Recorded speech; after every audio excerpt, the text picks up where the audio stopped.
Hori agertzen da. Ja? Wikipediakoa ez nekin, mitu?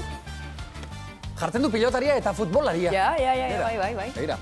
Egia da, txapelak eta txapelketak eta irabazi dituzula, baina adibidez, datua da, Bizkaiko aldundiak eman zizun zirgari saria. Bai? Gainera, zirgarik badauka esan nahi bat. Zuber ez dakit badakizu, baina hemen daukat apuntu dauta, bada ezpada ere. Bai. Berak dauka saria, Juna. Zirgariak Bilboko ibaian soka tiratuz barkuak mugitzen zituzten emakumeak izan ziren, eta horregatik Bizkaiko aldundiak ematen du zirgari saria. Pentsatu nahi dugu, zuretzako ere izango zela. Hau ere eman didat, Zara, positiboa, alegia.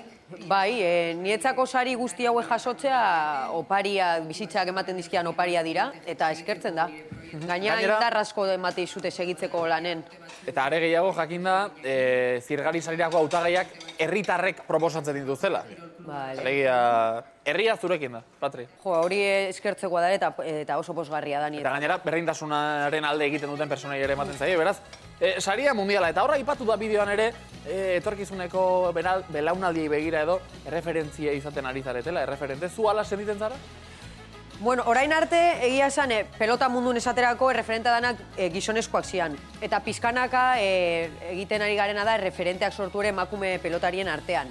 Egon garelako orain arte itzalean. Orduan, ez dakit ni referente nazen ala ez, baina behintzat holan baldin badabe, niretzako oso posgarria da. Lehen Retegi eta Irujo eta Olaizola genetuen bezala, orain Espinar eta Etxaniz eta Mendizabal eta ere hor daudelako, eta ja jendeak ere izenak ezagutzen dituelako. Bai.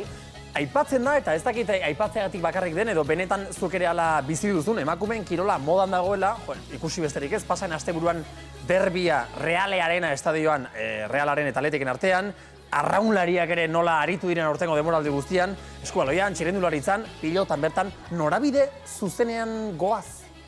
Bai, nik uste norabide egokian goazela, ikusten ari dare gizartean berdintasun politikak jorratzen ari direla eta kirola da gizartearen islada bat, eta kirolean be ari gara berdintasunaren bidea jorratzen eta pixkanaka pausuak ematen, ez? Berdintasun hori lortu arte oraindik bide luzea dugu, baina pixkanaka lan ona egiten ari gara. Aurrera goaz, behintzat. Bai, aurrera goaz, hori da. Epe mozera begira, eman beharreko ze urrats, azpimarratuko zenuke? Bueno, pelotaren munduan, orain eman dugu horratz garrantzitsu bat dela EPE sortzarena, emakume pelotarien elkartea sortu dugu. Bertan Euskal Herriko palistak eta manistak gaude, eta sortu dugun elkarte berri hau ere da hortarako, ez? Gure baldintzako betzeko, berdintasunaren bidea jorratzeko, eta guk eraikitzeko nahi dugun pelota txapelketak edo pelota lehiaketaz berdinak. Patri, zuze gomendio emango zenioke nire adineko neska kirolari bati? Zebat urte dituzuzuk? 17.